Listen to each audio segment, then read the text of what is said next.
boy! It is time to talk about my top 10 favorite books that I read in 2014. I read 50 books in total. There were a lot of books I liked, there were a lot of books that I felt kind of meh about. Picking a top 10 is always really hard, but I tried to go with the books that I just enjoyed reading the most. Obviously. Also, I refuse to do the top 14 books of 2014 because this is getting out of hand. I want to start with one of the last books I read in 2014, and I actually listened to the Dutch audiobook for this, and it is called Het Diner by Herman Koch, or in English, The Dinner. Now, this is the beginning of my project of reading more Dutch novels and then the English translation and doing a combined review of them, so you see all of that this year. But for now, I just want to say this audiobook was awesome. I don't read a lot of Dutch fiction, I don't read a lot of adult fiction, and this combined was just really interesting and I really enjoyed it. It's weird because the book feels really calm and really slow, and then you just slowly start to uncover the insanity that lies beneath. And the shortest explanation of this book is two couples have dinner together and the book takes place just during that dinner, and they're there to discuss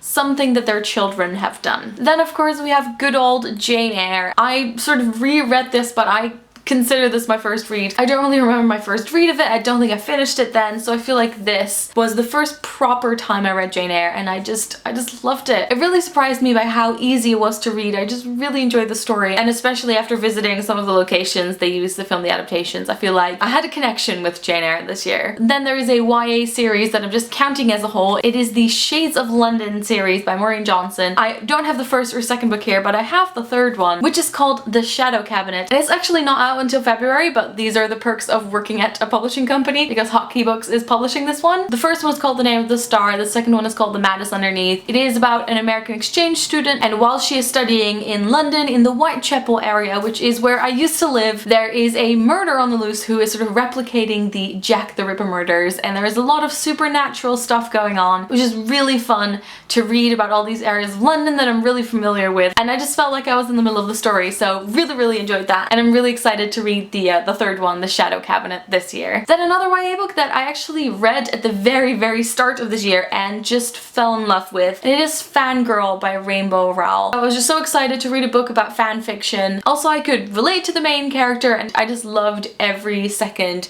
of this book. Would highly recommend it. I know that a lot of people can't relate to the main character and don't like it because of that reason. It's one of those books that either you'll really love or you don't really care about. But yeah, this is definitely a standout one for me this year. Then of course we have Lean In by Sheryl Sandberg. I think this is the very first book that I've ever read about feminism and women in the business world. It was such an interesting read, especially the graduates edition, which had advice for people who are looking for jobs. I feel like this was just a start for me of buying lots of books within this genre. I'm gonna read as many as possible of those this year. Then I have a book that I haven't talked about yet on my channel, but I have recorded a review and I have an interview with the author that are all going up soon, hopefully, which is How to Build a Girl by Moran. I'm not gonna talk too much about the summary, but it is sort of the story of Catelyn growing up. Obviously it's a fictional character, but they sort of have the same background. It's crazy, it's rude, it's hilarious. I was just on the bus giggling like mad, and it was a really memorable read. If you want to know more about this, review will be coming soon. For the next two books, I don't have the physical copies here. For the first one, it is because I read the ebook, and it is Sabriel by Garth,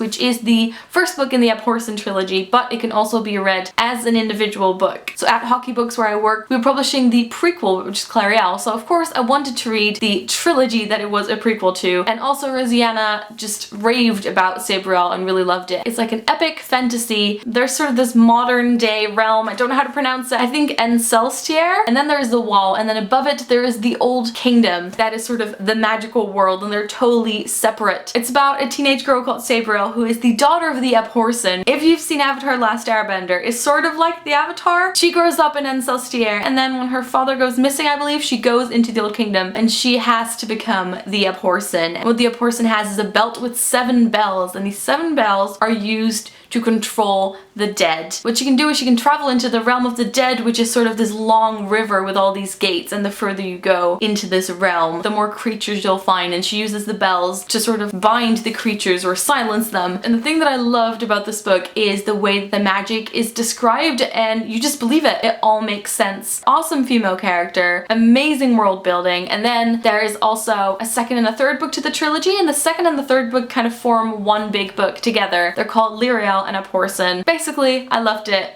Go read it. And then another highlight before I get to my last two, which are graphic novels. We Were Liars. I left my copy at work because this is also published by Hotkey. I think my reading experience of We Were Liars obviously was a sort of unique one because we got to read the manuscript before it was published, and everyone at work was reading it at their desks, and people would just go from desk to desk and say, have you finished it yet? Can we talk about it? Such beautiful writing. I got to meet Lockhart, so that was definitely also a highlight out of all the books I read this year. Then I'm gonna end with two graphic novels, and if you've watched some of my other videos recently, you will know which two these are. They're fairly similar in a way, but they have a completely different setting. First of all, we have Emily Carroll's Through the Woods, this beautiful, scary, sort of haunting graphic novel with all these separate stories in it. It's absolutely gorgeous. It is creepy. Don't read this at night. A lot of them have sort of open endings, and you kind of get to interpret yourself what happens. This one came out of nowhere for me. I just picked it up thinking, you know, oh, I'll like this, and then I just fell in love with it. And then for my final book, which is also a graphic novel, it is The Encyclopedia of Early Earth by Isabel Greenberg. Every time I walked into a bookshop and I went to the graphic novel table, this